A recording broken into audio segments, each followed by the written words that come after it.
Welcome to Ryan's Garage and my new YouTube channel. Easy for me to say.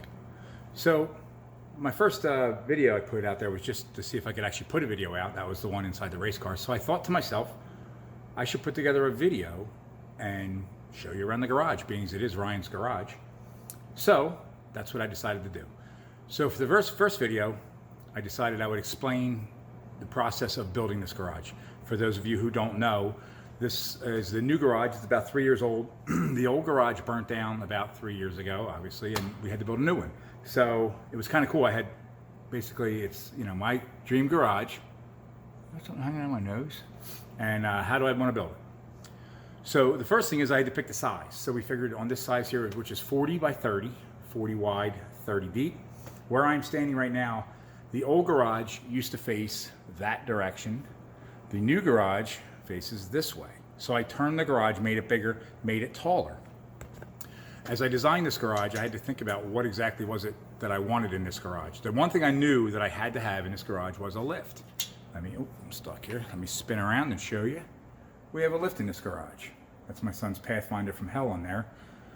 I'll tell you about that later.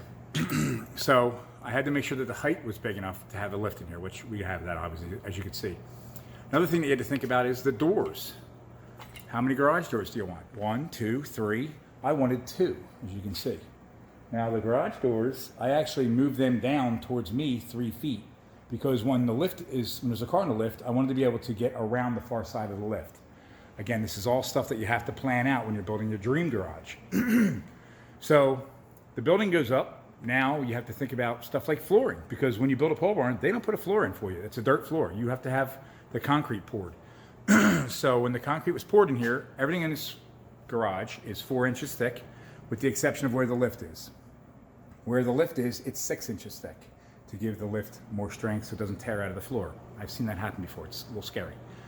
The next thing I thought about was, what else did I want in this garage? One of which was, I wanted water. In the old garage, when I was done working, I had to go outside and wash my hands on the hose bib, and it really sucked in the middle of the winter. It was really cold. So we put a sink in.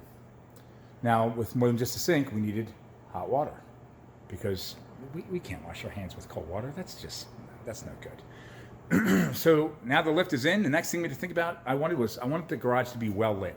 As you can see, there is a ton of lights behind me, all LEDs, so the meter doesn't spin off the building as the lights are on. The next thing I thought about was I wanted a lot of natural light, and I wanted a lot of breezes, a lot of air to flow through this garage. So this garage has 7 windows, 3 on this side, 3 on that side, 1 by the man door. Now, the next problem I had with the old garage was when I had the race car in there running, it would get very fumy, and I didn't want that. I wanted a way to get the fumes out of the garage. So we took out the ridge vent. You really can't see there, but we put in a gable vent. And on the gable vent, let me see if I can get it in the shot here. On the gable vent, what we did was we put fans. Okay, there's one gable vent on either side of the building. There's fans in there, so when the race car's in here running and it starts to get stinky, I pull the garage doors up about a foot, turn the fans on, and it sucks all the fumes right up out of the garage. It works great. So now the garage is built. It has to be insulated. As you can see up in the ceiling there, that's all styrofoam insulation. And actually, I didn't even want to put a ceiling in there because I liked how it feels, it just seems bigger with no ceiling in here. I also put in ceiling fans to circulate the air in the wintertime and in the summertime. So the garage walls were thick, heavily insulated. The ceiling was insulated. Before I did that, it had to be wired. So again, you have to think about things. Where are you putting your outlets? Where are you putting your switches? So I put a main switch panel right inside here. As you can see, I always remind myself to turn the compressor off because I'm an idiot and I always leave it on. So we have the switches there for basically all the lights in here, and the outside lights as well, because you have to remember you need outside lights. I also put a spotlight on the front of the building and on the side of the building, so when I'm back in the trailer I can turn them on and I can not crash into the building, hopefully. So the next thing you have to think about is your electric. Where are you putting the panel? So the panel is mounted right here on the wall. My cousin Mike actually helped me wire this place. Thank you again, Mike. It's awesome. And we thought about the outlet placement. You got to think about the finest little details. But where are the outlets going to be? How many are you going to have? As you can see, I got tons of outlets. Actually, on that wall there, I have a 220 outlet, and again on the other far bay, another 220 outlet, so I can weld. My welder can reach anywhere in this garage. So that was taken care of. Okay, we got all that done. The building is up. It's painted. It looks nice. Well, you know, the walls are big around here. You got to think about stuff to put on the walls. So, of course, you got to have the American flag. That's just, you know, you're American. You got to put the American flag up and you have it facing the right way and all that good stuff. And then, of course, you know, you got to fly your flags of your favorite vehicles. When you have Ford and Mustang. If I spin it around here, we got some other flags on this side here. Pretty cool. One thing that's really neat, my wife found these. I found a set of wrenches that they used to use to build the Model T. If you look closely on these wrenches, I'm not going to zoom in, you really don't care. They say Ford on them. It has the old Ford logo. My wife found these. These are the blueprints, copies of course, for the Model T patents. One is an engine, one's, I think, the transmission, the crankshaft, the valve train. Pretty neat. So that's something, you know, one thing you put up there that's pretty cool. Then, you know, you get the metal signs all over the place and stuff like that. Just, you know, you kind of make it your own.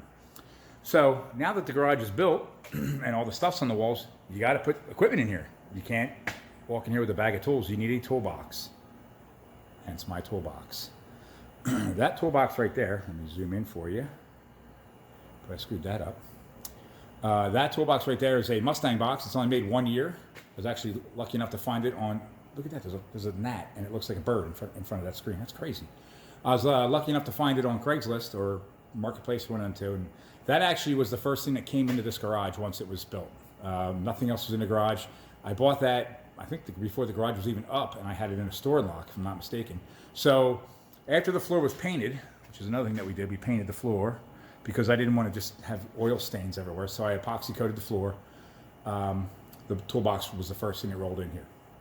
Now, after that, I started thinking about, all right, well, I want benches. I want bench space because the old garage had one bench in it. It was a metal bench, and it was always full of crap. So I decided on bench space. Now, the thing I got lucky with is Eastwood makes those brackets right there. Eastwood in Pottstown. They make those brackets, so you can make this bench out of 4x4s and 2x4s and make it any size, shape that you want. So I made a huge L-shaped bench on this corner, and down there in front of the other bay, I put another shelf in. The next thing you got to think about is you want to have compressed air. Okay, everybody has a compressor. You need to have compressed air, and mine is actually pretty neat. It's tucked up under, if I can do this without falling, it's tucked up underneath the bench right there. It's another Eastwood piece. As you can see, I spent a lot of money at Eastwood. Now, I didn't want hoses running all over the place, so as you can see up top there, I plumbed it with nothing more than PEX tubing, and I bought these cool little end pieces right there. Really neat, so it's kind of professional. I guess you could say that. As professional as I can be. After that, then it was a matter of just, okay, let's fill the garage with equipment. Well, the first thing I needed was welders.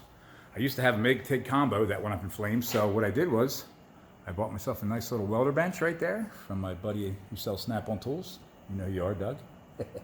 And in that is a MIG and a TIG welder, both I bought from Eastwood. Got a smoking deal. If you're looking to buy equipment, look at Eastwood.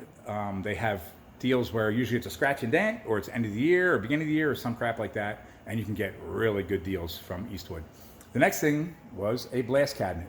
Now, I wasn't planning on buying a blast cabinet. I walked in there one day to buy something else, I forget what, and this was sitting on the floor, and it was a demo model, and they were selling this blast cabinet with a vacuum and a stand and the sand for cheaper than just the cabinet. Well, you just got to do it. So they put it in the back of my truck and I brought it home. Of course, engine hoist, got to have that. The occasional engine pull has to be done. Then as we work our way down, we have a drill press, because when you're building stuff, you want to press. You don't want to just have a drill and you're drilling into the bench. You know, you're a professional. You got to do it right. Welder again. Over here we have our grinders. Bench grinder over there, belt sander.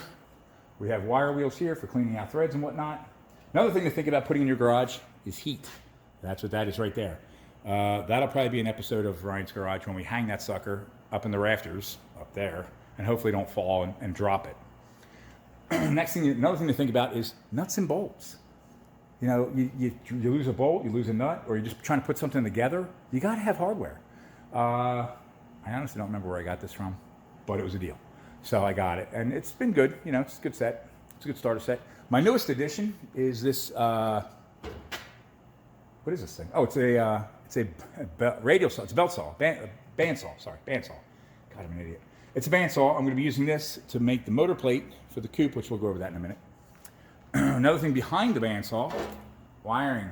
you do some wiring in this place, you gotta have a wire loop. So there you go, got some wiring there. Now I put a roll bar in the coupe, which I'll show you later on. So you need a tubing notcher. That's that right there, tubing notcher. I can cut notches and tubes, roll bars, whatnot. You need a chop saw. You got to be able to cut the roll bar tubing. Another thing that you should have is a bunch of bench vices. I have 2 so far. I need to get some more of these. These are not cheap. A good bench vise is more than $100. Kind of pricey for a bench vise. I think I got these for like $100 each, again on sale. I also have a bead roller, so I can make panels and then put the little beads in them to make the panel strong. There'll be some of that done later on. Another thing I have in this garage, which is kind of cool, is a plasma cutter. So if I really get pissed off at a car, I'll just cut the damn thing in half and throw it away. Another thing is you gotta have a refrigerator. You gotta have beverages.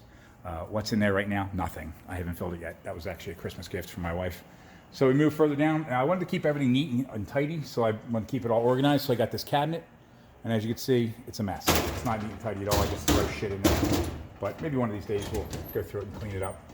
You can see the list of things to be done on a future project coming up. Toolbox has got to have tools in it. You don't want to have a drawer that has nothing but your lunch in it. You got to have wrenches and sockets and all that good stuff. You need to have tools if you're going to have a garage. It's pointless to have a garage if you don't have tools.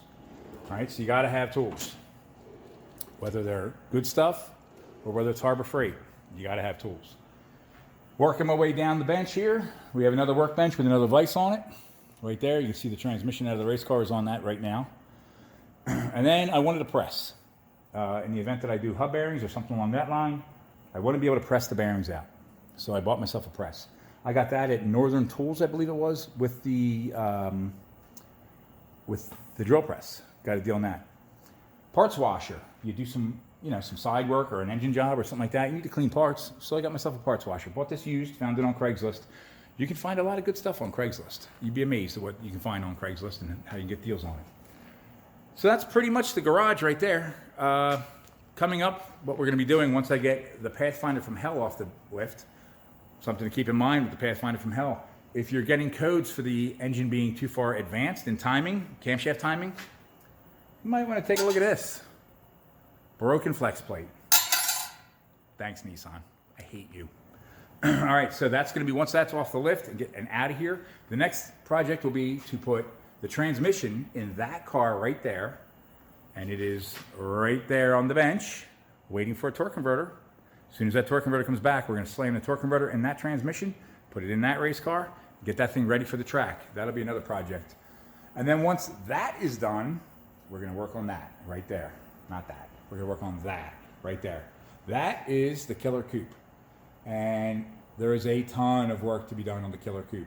Let me show you what I mean. This is the list, or lists, I guess you could say, of things that need to be done on the Killer Coupe. So we're going to go through and just pick them off one at a time. Maybe I can teach you a little something. Maybe you can make fun of me and laugh because I screwed something up, which I'm sure will happen. It's bound to happen. But this is just some of the stuff that's been going on right in here in Ryan's garage. So thanks for tuning in. Hopefully you'll tune in again. Maybe hit that little subscribe button somewhere. It's down there. I don't know. Just hit it. Even if you don't like it, just hit it anyway. I need some subscribers. Help me out. All right. Talk to you soon. Thank you. Have a great day.